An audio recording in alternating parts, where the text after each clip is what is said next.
उपासना समर्पण योग chapter 6 day 1। सभी को प्रणाम, जय गुरुदेव। आज से हम इस वाङ्मय के एक नए अध्याय के स्वाध्याय का शुभारंभ करने के लिए जा रहे हैं। आइए परम पूज्य गुरुदेव वंदनीय माता जी को हृदय में धारण करते हुए गायत्री महामंत्र जप के साथ आज के स्वाध्याय का प्रारंभ करते हैं।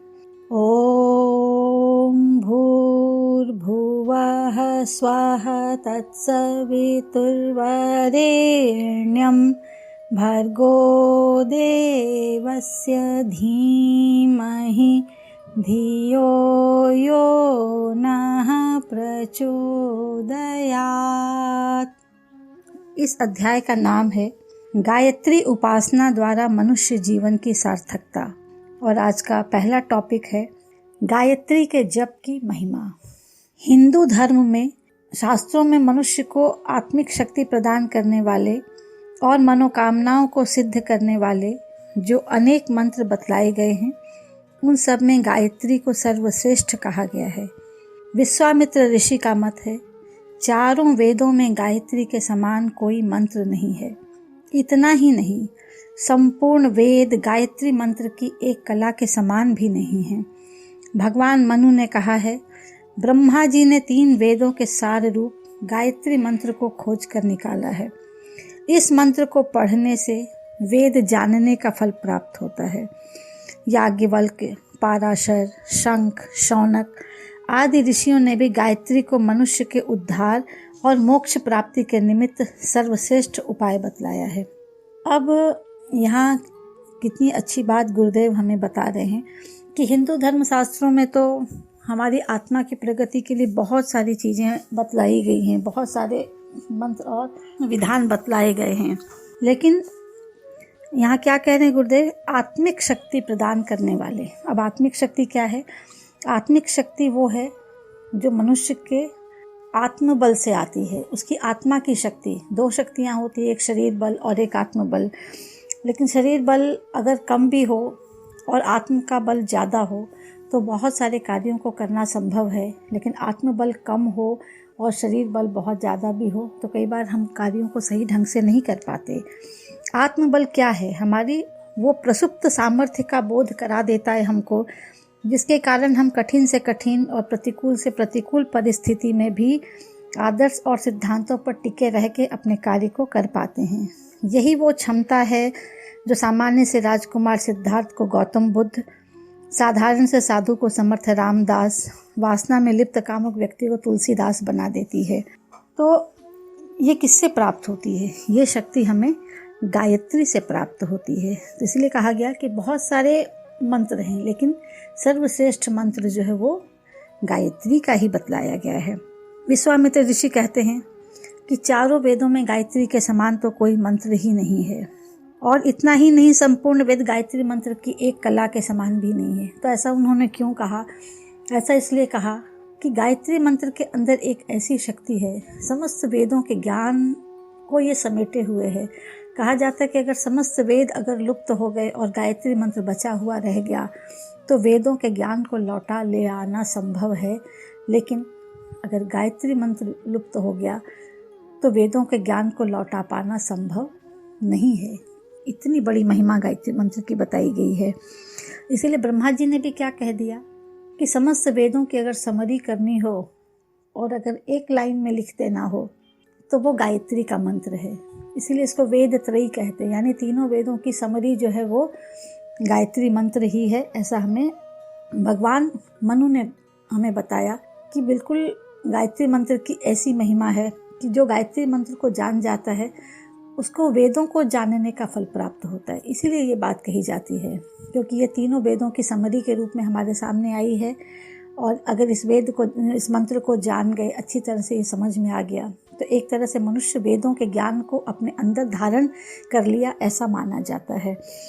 और इसी बात की पुष्टि जो है वो याज्ञवल्क्य, पाराशर, शंख, शौनक आदि ऋषियों ने भी यही बात कही है। और उन्होंने भी ये बात कहा है कि मनुष्य को अपना उद्धार करना हो और मनुष्य जीवन का जो लक्ष्य है मोक्ष की प्राप्ति, ये अगर किसी के द्वारा बहुत आसानी से संभव है और बहुत सारे उपाय हमारे वेदों शास्त्रों में बताए गए हैं, लेकिन सबसे अच्छा, सबसे सुंदर उपाय अगर कोई है तो वो गायत्री मंत्र की शरण में लेना है, गायत्री मंत्र की शरण में जाना है।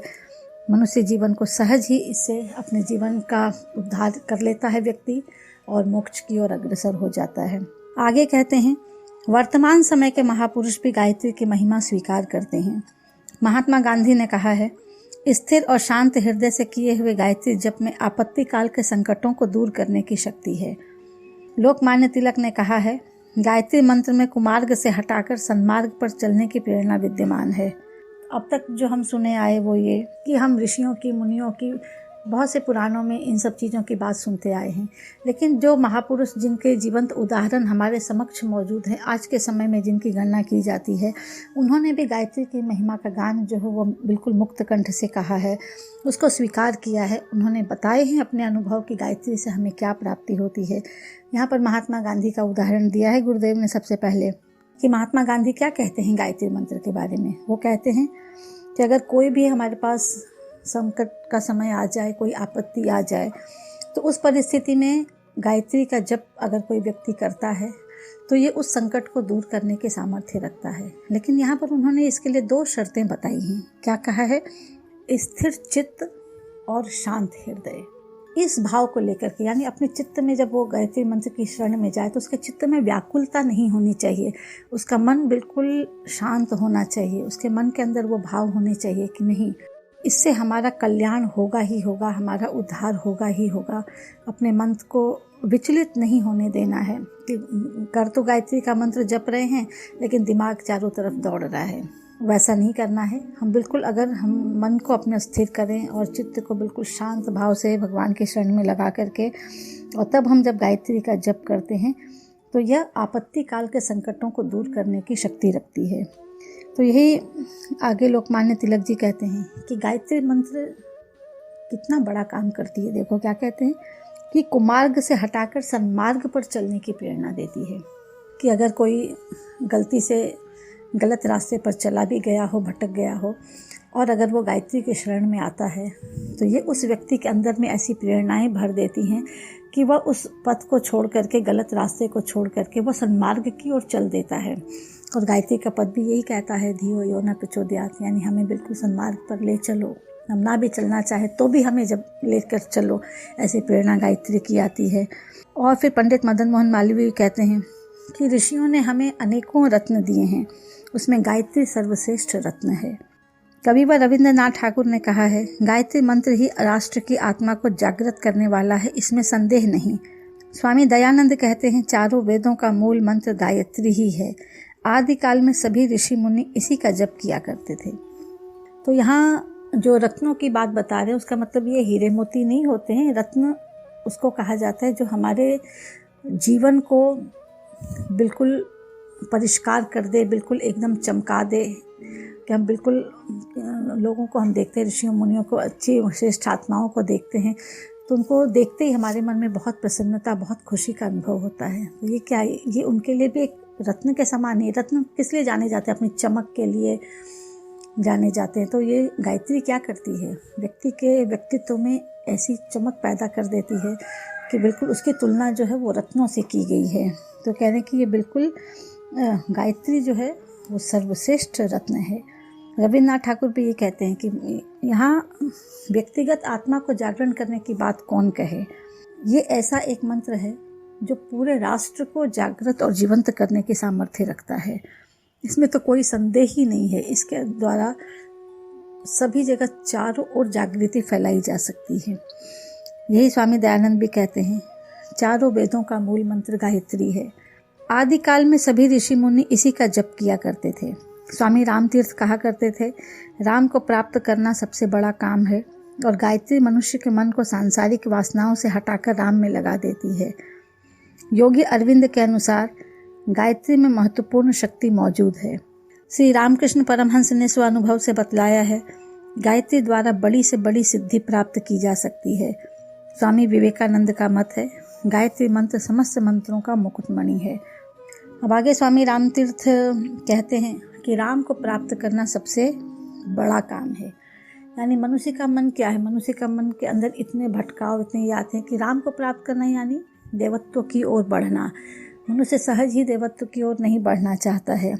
और गायत्री क्या करती है? जब कोई गायत्री की शरण में आता है तो गायत्री सबसे पहले उसके मन के अंदर जो वासनाएं हैं, जो कुविचार हैं, उन सबको वो हटाने का कार्य करती है। क्योंकि जब तक मन की मलिनताएं हटेंगी नहीं, तब तक जो है हमारा मन अच्छे कार्यों की तरफ, सन्मार्ग की ओर चलेगा नहीं, हमारे अंदर अच्छी प्रेरणाएं आएंगी नहीं। तो क्या करती है? मनुष्य के मन को सांसारिक वासनाओं से हटाती है। यानी बिल्कुल गायत्री मंत्र का जप जो है बिल्कुल झाड़ू बुहारी लगाने का काम करता है। एक ऐसा साबुन है गायत्री मंत्र का जप जो बिल्कुल हमारा परिष्कार करने में लगा हुआ रहता है।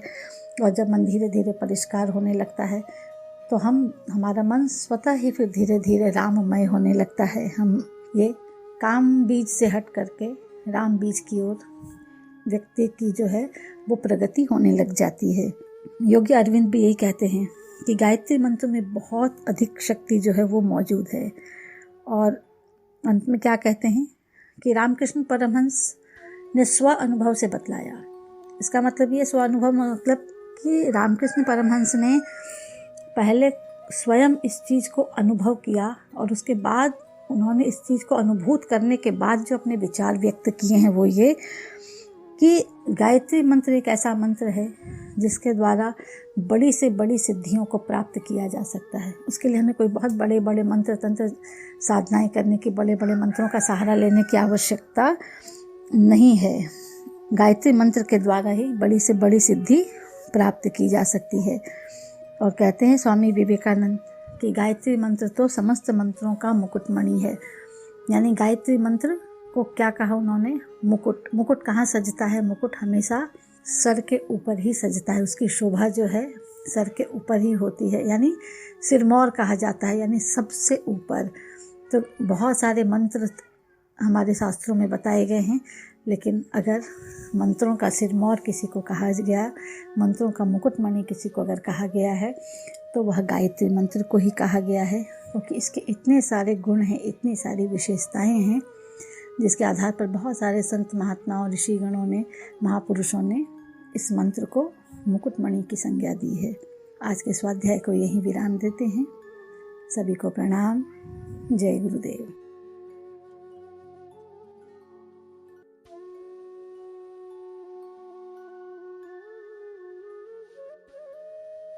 हमारे YouTube चैनल को सब्सक्राइब करें और बेल आइकन को दबाकर ऑल पर क्लिक करें ताकि नोटिफिकेशंस आपको मिलती रहें।